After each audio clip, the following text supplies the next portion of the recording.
bom que é assim, né? Nós falamos um domingo atrás aí sobre o André e aquela vocação que o André tinha para conectar pessoas, para buscar conexão com pessoas importantes para a vida dele e depois conectar essas pessoas com aquele que ele tinha conectado, e assim iria. Conectava pessoas simples, meninos que tinham um lanche ali para repartir, e conseguia achar no meio daquela multidão e trazer para Jesus, porque Jesus já sabia o que ia fazer. Então, nós somos essa igreja, que somos a família de Deus. Deus é o nosso Pai, nós somos a sua família, irmãos, que temos algumas coisas depositadas por Ele em nós, que precisam ser repartidas, que precisam ser descobertas por nós, e uns pelos outros. Às vezes são os outros que descobrem nós, olham para nós, mas essa pessoa faz isso aqui, ó, então acho que eu conto ainda. Mas é mesmo, é verdade. E a gente vai se olhando, se percebendo, e as coisas vão acontecendo. Nós precisamos ter uma revelação do corpo de Cristo. Eu preciso perceber o corpo de Cristo.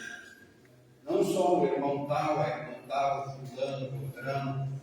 Não, nós precisamos perceber, discernir o corpo.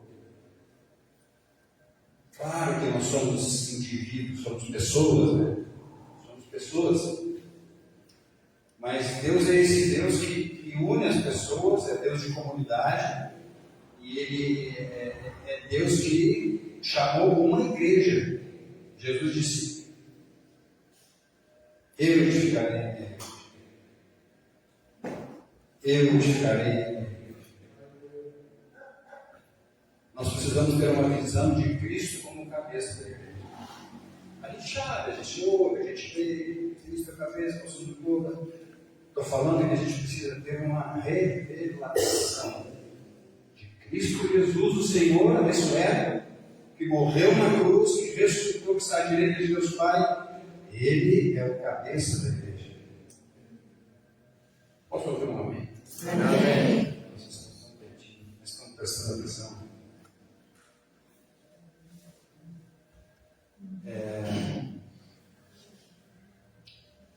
Paulo escreveu aos Efésios que nós já fomos abençoados com todas as bênçãos espirituais, aonde?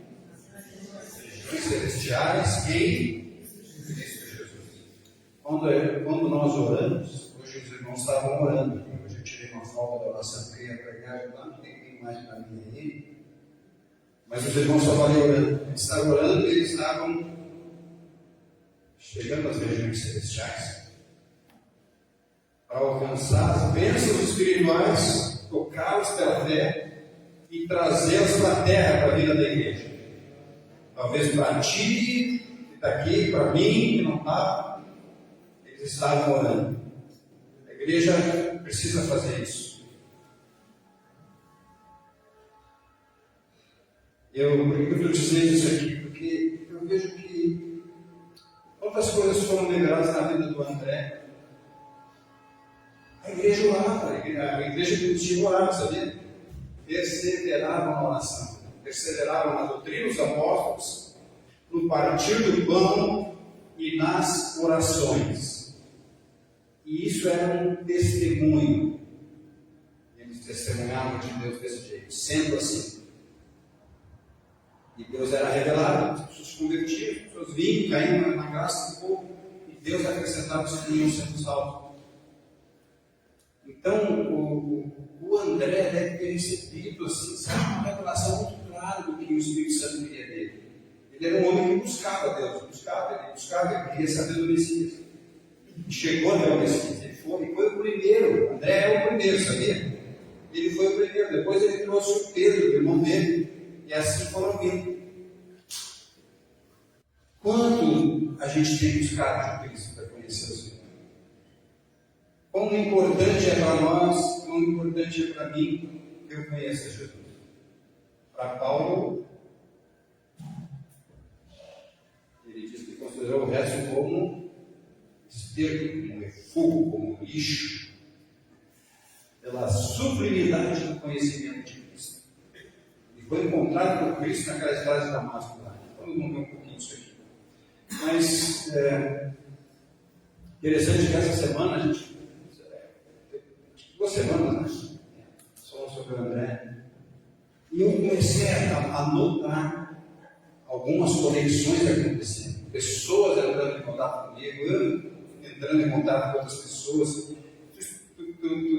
Tu já percebeu que tem umas épocas que as conexões acontecem, né? Tu encontras que as pessoas que tu precisava conversar, sabe, parece que Deus colocou no teu caminho, porque se tu está aberto, Deus vai fazendo essas conexões acontecerem. Então eu creio que essa coisa de conexão, de comunicação, é para todos nós.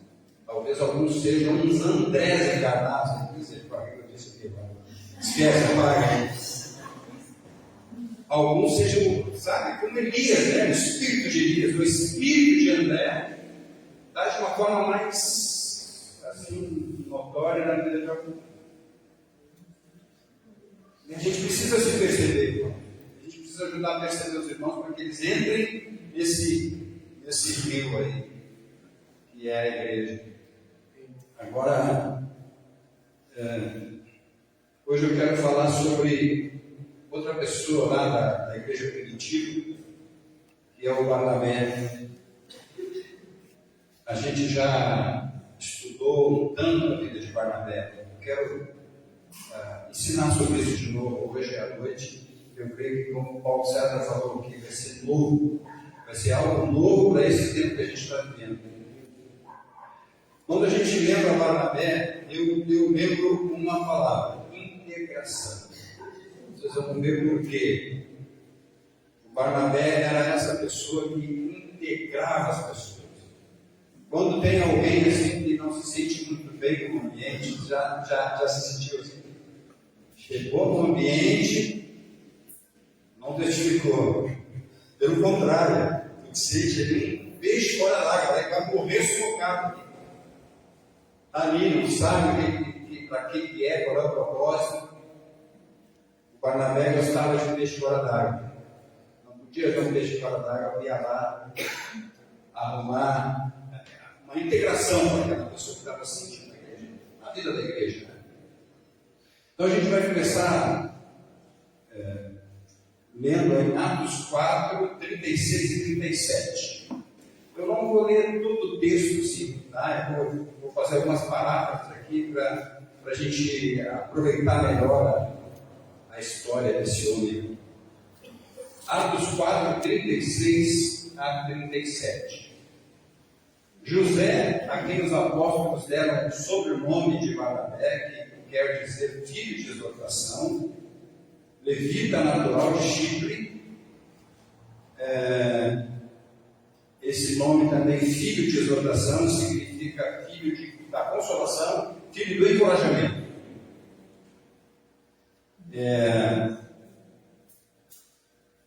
O Barnabé aqui de sobrenome, né? Filho de José de sobrenome, na verdade é um apelido que deram. Por que deram esse apelido para ele? Porque os apóstolos que deram esse apelido. Os apóstolos começaram a chamar de Barnabé. O nome dele era José. Porque ele era dessa pessoa que encorajava, integrava os irmãos, consolava, encorajava, exortava. Eles olhavam o Barnabé e estava sempre nessa função. Então, você vê quem é o José? Era o Barnabé, ele lá, José Barnabé.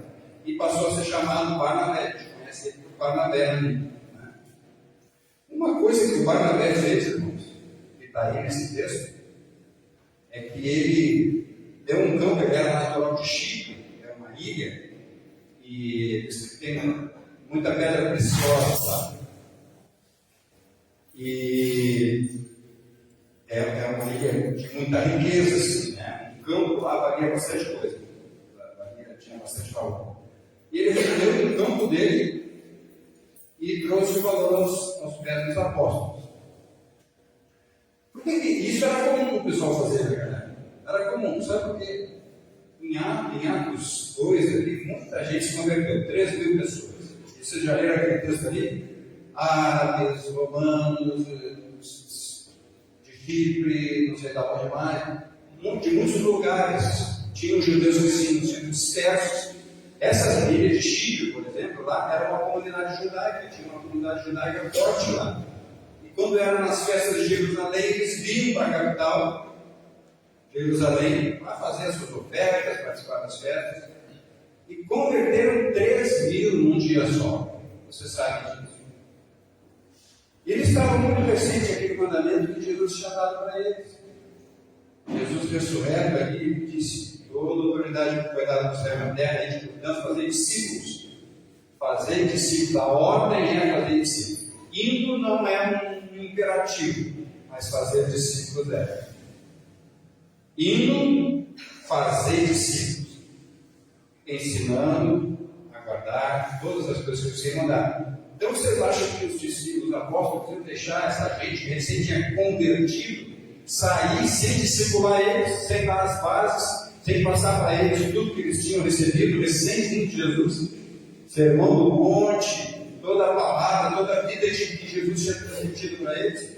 Então eles seguraram aqueles irmãos ali para discipular eles mesmo. Não largaram eles assim, um nenezinho, nem botar um nenezinho de 3 meses, sai uma maneira do lado, a gente vira nosso amigo. Então houve muito disso aqui, houve um mover disso aqui com o Barnabé. Mas o que a gente vê? Que o Barnabé é um pouco generoso, né? Talvez a ilha lá fosse para o campo dele, fosse para outros planos, mas ele trouxe e fez isso. Então, mas ele era especialmente esse irmão que deixava os outros à vontade entre os apóstolos e entre a igreja. Agora, vamos ver o que aconteceu com Paulo aqui.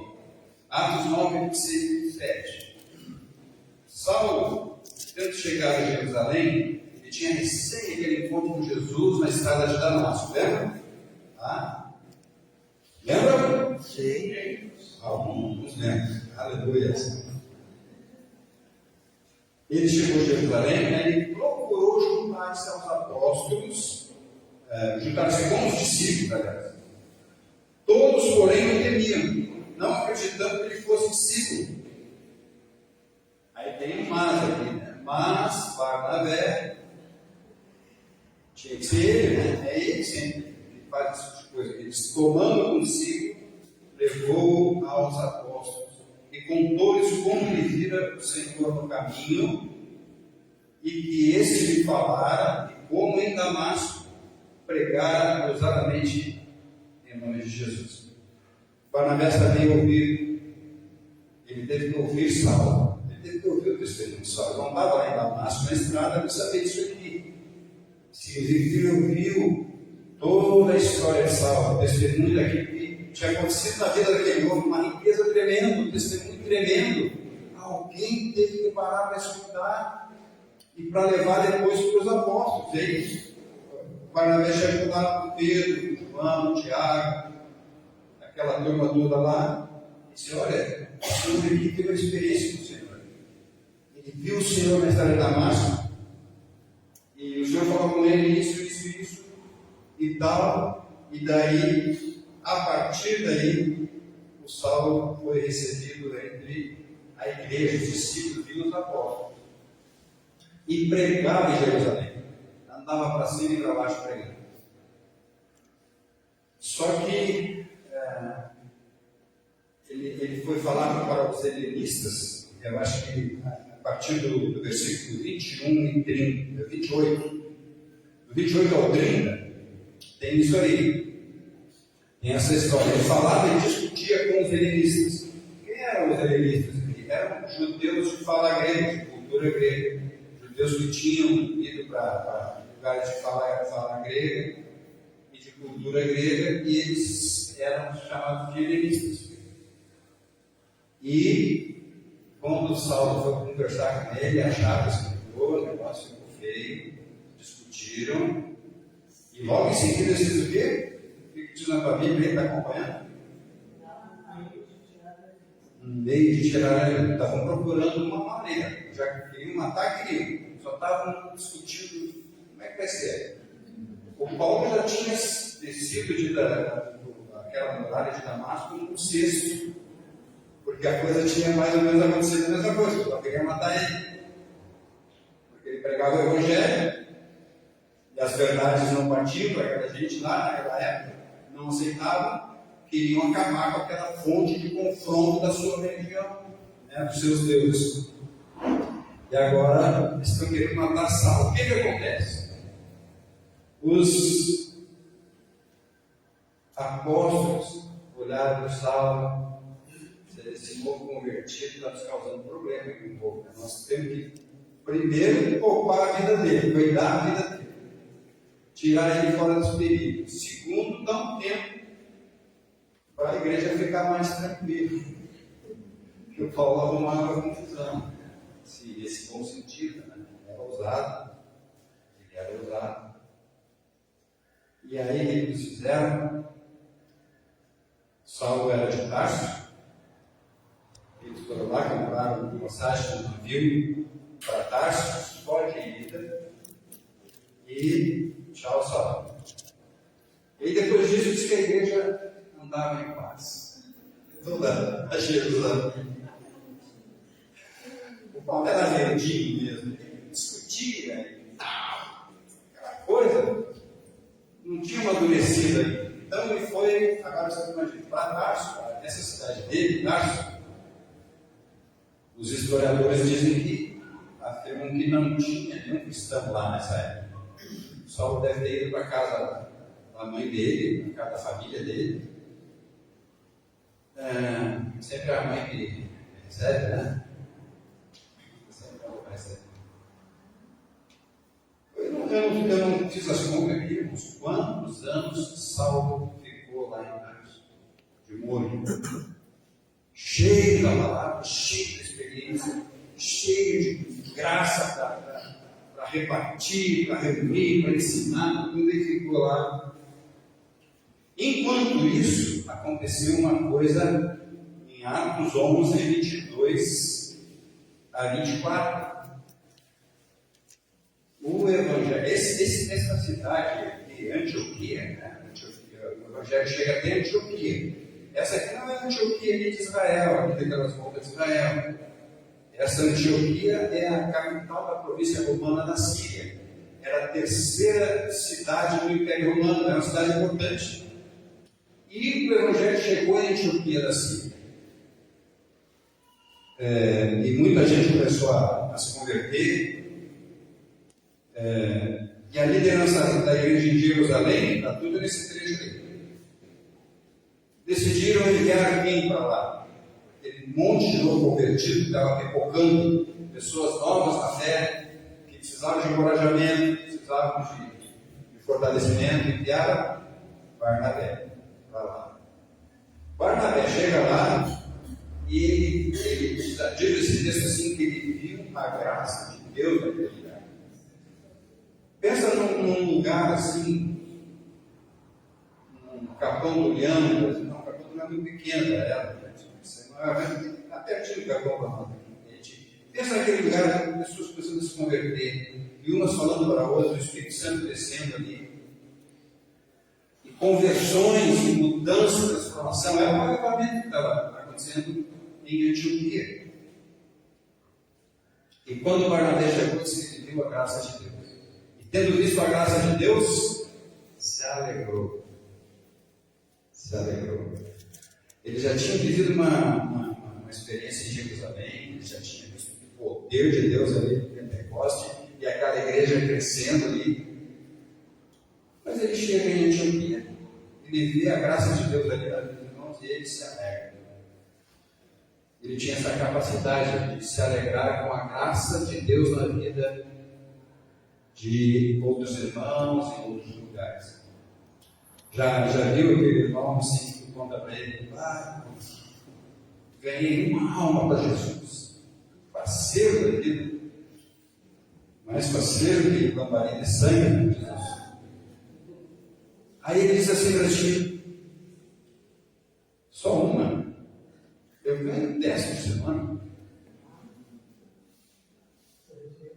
Vou te ensinar como é.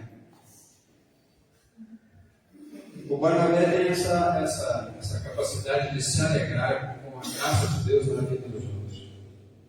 Tu tens essa graça? Tens essa graça de se alegrar com a graça de Deus na vida dos outros? Amém, amém? Chorar com os que choram.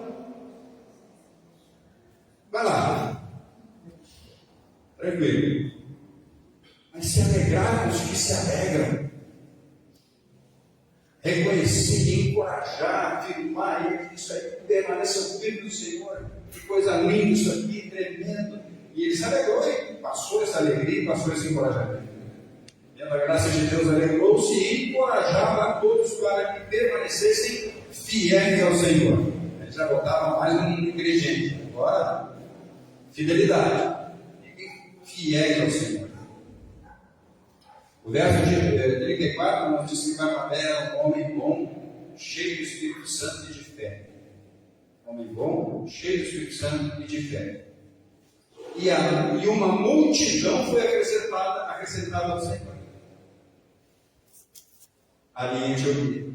E aí, fazer o que agora? Barnabé vê aquela multidão. Ele pensa, puxa, eu conheço alguém que poderia me ajudar aqui. Lembrou de Saulo. Uns anos depois. Lembrou de Saulo e foi para Tarso direto. Deixou a multidão ali, convertida e tal. Acho que para uma viagem naquela época, né? Devia levar alguns meses de navio, né? Uma coisa assim, uma semana, não fez as contas. Mas era um tempo considerável. E o Saulo lá na casa dele, sozinho, sem uma parceria de cristão lá com ele, sem igreja. Aí, como é que será que ele mandou o Saulo, né? Se eu te colocar um pouquinho no lugar de Saulo, como é que tu estaria? Tu estava pregando em Jerusalém, vendo o poder de Deus, vendo a graça de Deus. É o Saulo, né? O Saulo estava lá pregando junto com os apóstolos, estava lá pregando junto com João, Tiago, Pedro, uns dos demais ali, andando por aí, por lá para cá. Acho que é uma boa parceria, né? Pedro, João e Tiago seria uma boa amizade para nós? Sim, né? Paulo, Saulo estava acostumado com aquilo ali. E agora, esse tempo todo, o que será que passou pela cabeça do Saulo? Né? Talvez eu estava sonhando com tudo isso. Acho que isso foi coisa da minha cabeça, já pensou isso? As coisas relacionadas com Deus, projetos, sonhos. Eu acho que.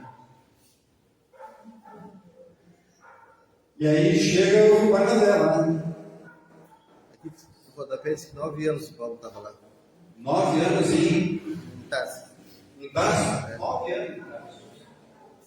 Tá bom para trabalhar?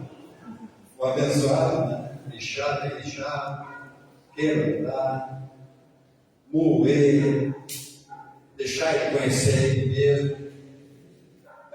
Enfim.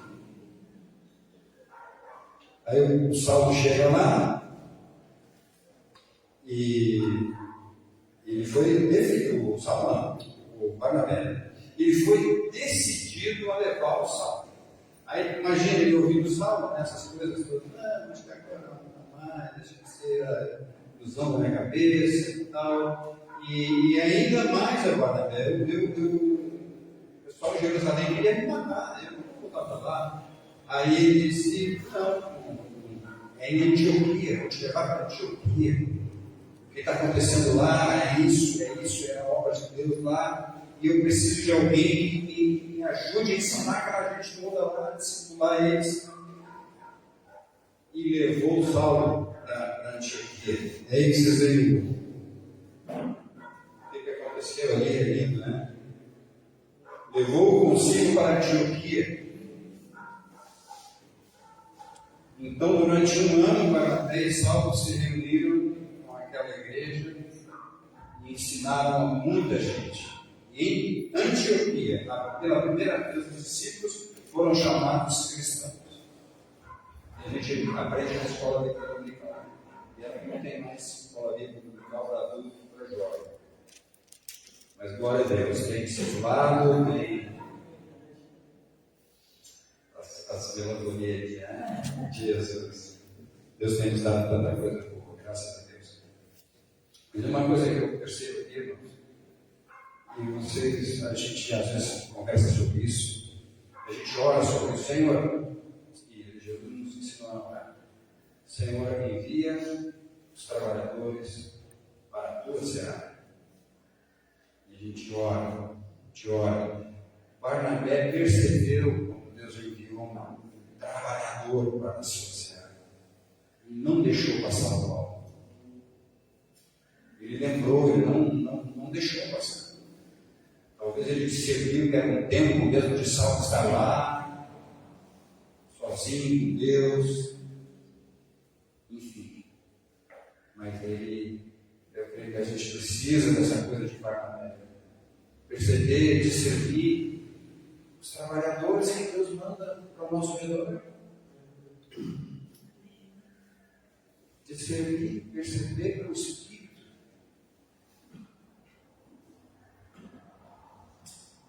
E também temos maneiras, processos para preparar esses trabalhadores, para andar com eles. Barnabé andou com o Saulo, ele não largava o Saulo, volta venerando, Saulo, daqui a pouco nós vamos ver de novo os dois juntos aqui. O Barnabé foi indo com ele. Ele decidiu que era um trabalhador, e com disposição, e com fidelidade, com garra. E não largou ele. A gente precisa pegar os trabalhadores e andar junto com eles e proporcionar crescimento para eles, ensino, processo de discipulado, de capacitação de líderes, enfim. Né? Tá certo ou não está? É isso, né? É bem claro. Aí, agora, em Atos 13, na igreja em Antioquia havia profetas e mestres. Barnabé era o primeiro, Simeão, Lúcio, Manaém e Saulo. Saulo estava entre os 5 profetas e mestres aí de Antioquia. Eles ficaram por lá ensinando as pessoas e ficavam por ali. Aí o que eles estavam fazendo? Eles serviam, adoravam, jejuavam e disse-lhes o Espírito Santo: separai-me agora Barnabé e Saulo para a obra que os tenho chamado. Ele já tinha chamado eles. Agora nessa reunião profética aí, de buscar direção juntos, o Espírito Santo vem e tudo. E eles vão depois, logo em seguida, para a primeira viagem missionária. Eles jejuaram, oraram, puseram as mãos e enviaram esses 2, Barnabé e Saulo. Dirigidos pelo Espírito Santo, diz o texto, Saulo, pelo Espírito Santo, foram indo em Salamina. E em Salamina aconteceu uma coisa: eles encontraram João Marcos. Salamina era um lugar de Chipre, é um povoado, vilarejo, mas Salamina está lá na ilha de Chipre, que era a terra natal do Barnabé. Ele dá uma passadinha ali, em Rio Grande, às vezes fazer uma viagem, dá uma passadinha em Rio Grande, né?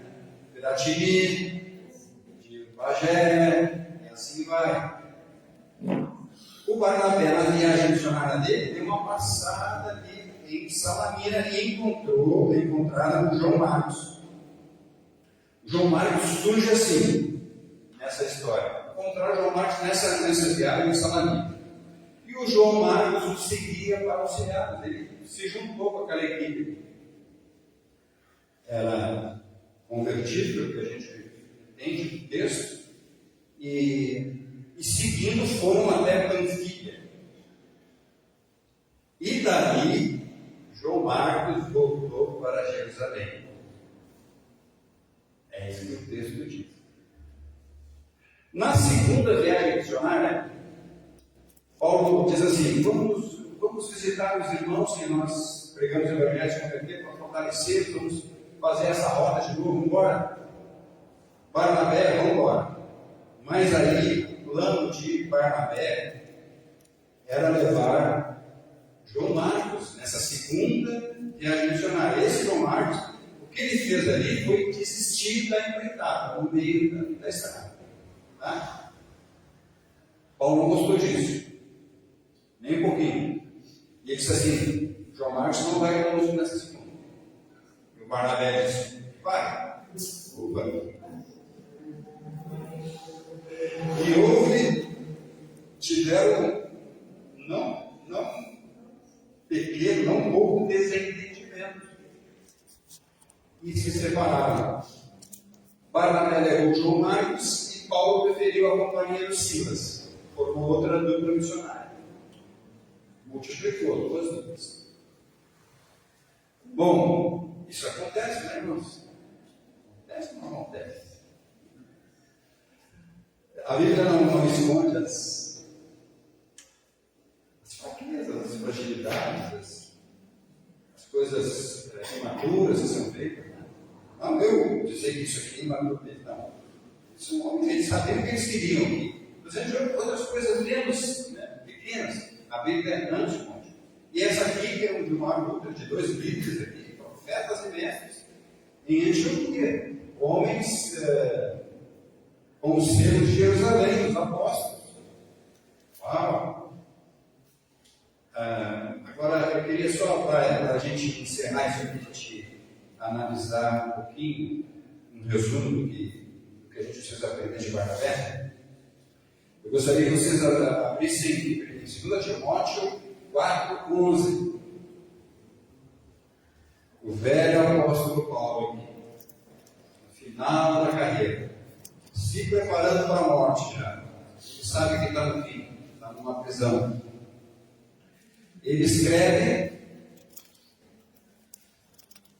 para Timóteo e diz assim, eu vou resumir aqui. Ele diz assim, alguns me abandonaram. Ele dá o nome lá. Alguns me abandonaram. Somente Lucas está comigo. Aí ele pede, traz os meus pergaminhos e traz também a Marcos, que é útil para o ministério. Paulo aprendeu com Barnabé. Às vezes a gente custa um pouco para aprender, né? Uns com os outros. A gente às vezes ensina, e a pessoa até ali não aprendeu. Paciência. Vamos em frente. Mas lá adiante, daqui a pouco, não sei se é sempre assim que acontece. Aqui, Paulo reconheceu a utilidade de João Marcos e pediu que ele viesse para estar com ele, porque era útil para ele. É uma missão para a gente, de humildade, de aprendizado, e enfim, sei lá, quanta coisa, né? Então o Barnabé, ele foi assim, uma bênção na vida de Paulo. Uma bênção na vida de Paulo. Primeiro, o que aconteceu aqui? Quando o Saulo precisava de ajuda, ele interferiu. Ele entrou e pegou ele junto, levou os apóstolos, ele introduziu ele no meio da igreja de Jerusalém. Outra vez, Saulo foi lá em Tarso buscar ele. Colocou ele junto no ministério. Passaram um ano ensinando e houve um rebuliço naquela Antioquia. Um negócio de louco assim. E agora, não era uma preferência pessoal de Barnabé. Eu aprendo isso aqui. Não era uma preferência pessoal. Eu gosto muito do Paulo. Paulo não tem para ninguém. Não era isso. Porque chegou na hora de ele viu que Paulo já estava maduro, já estava pronto para ir em frente. Beleza, então eu vou voltar lá embaixo, vou lá com o João Marcos. Esse aí está precisando agora, porque porque o Paulo deve ter descascado eles. Não, Paulo vai. É coisa que se faz. Não tem mais. E ele foi lá e chamou o irmão Marcos. Começou uma nova carreira no irmão Marcos. Era o chamado dele. Era a vocação dele. A gente precisa entender a nossa vocação. Não estou dizendo que todo mundo tem que ser igual ao Barnabé, entendeu? Tem uma unção aqui para a gente perceber, para ajudar a integrar pessoas no nosso meio. Isso nós podemos aprender com o Barnabé. Agora, esse cara ia longe, ele foi até o final da vida dele nesse negócio. De encorajar as pessoas, pegar os peixes fora da água, botar dentro da água. Era isso que ele fazia. Isso na vida da igreja é uma bênção. Um André, um Barnabé e outros aí, né? Pedro, João, Tiago, Marquinhos, todo mundo junto. No mar da Galileia. A Ruth é boa porque ela pega. Naquele tempo, não tinha esse Pedro, já tinha no mar da Galileia. André e Barnabé.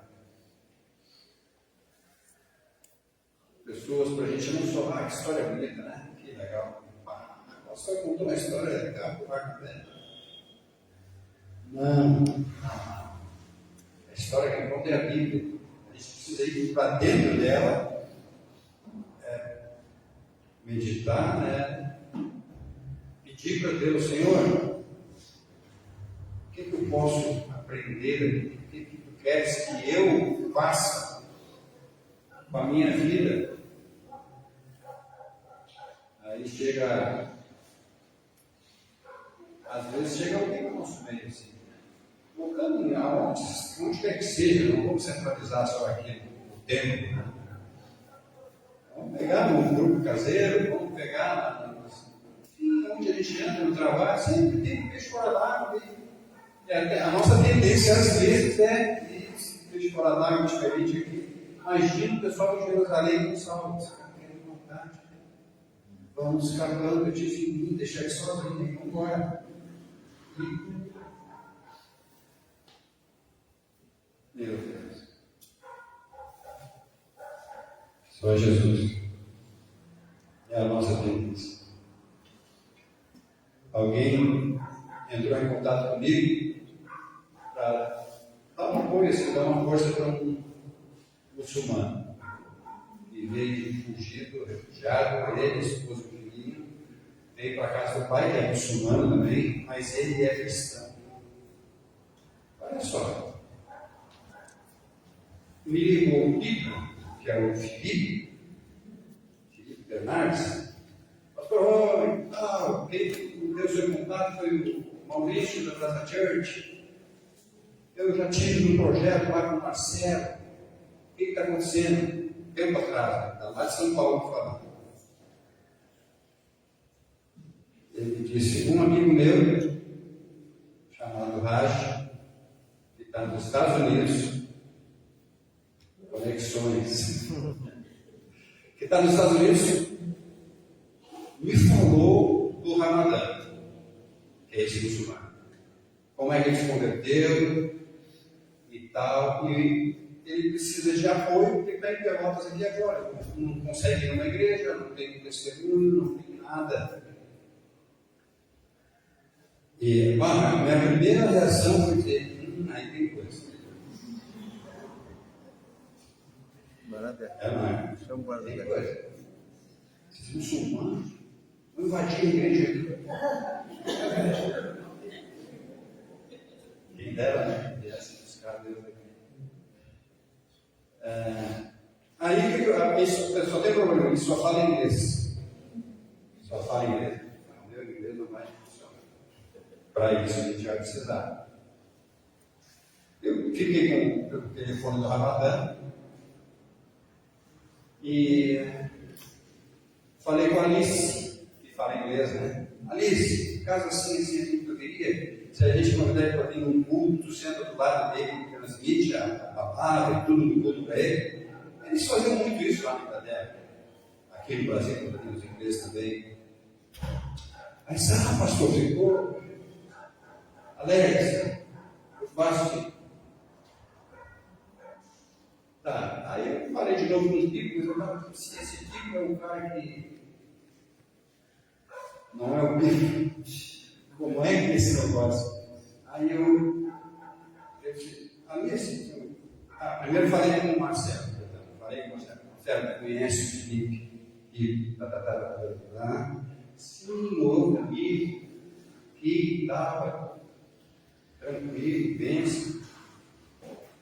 Aí, mas a gente vai orando, esperando.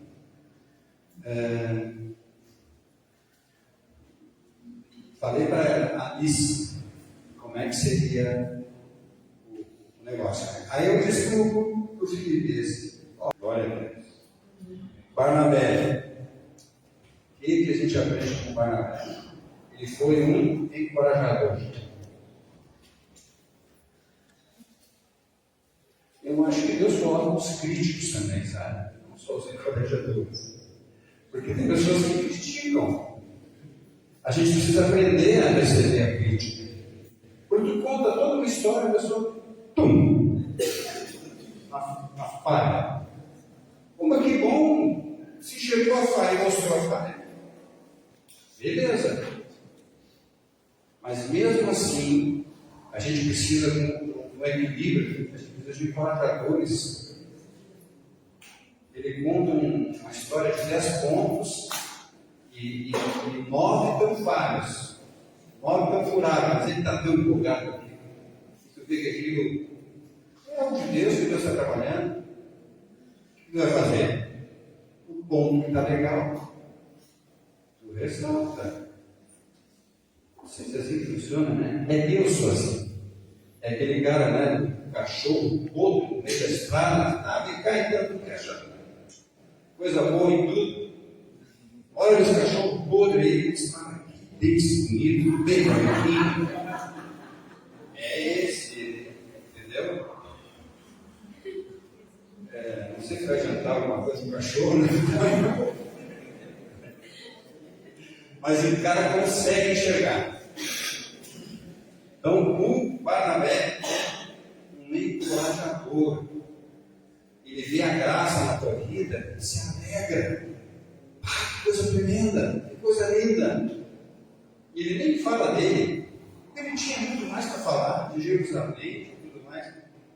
Ele se alegrou e já começou a pensar naquele lugar, já foi chamar o Saulo. Ele percebe aqueles que estão deslocados. Ele percebe os peixes fora d'água. Chama para perto dele para ouvir a história deles. Para depois dizer para alguém do meio ali. Olha.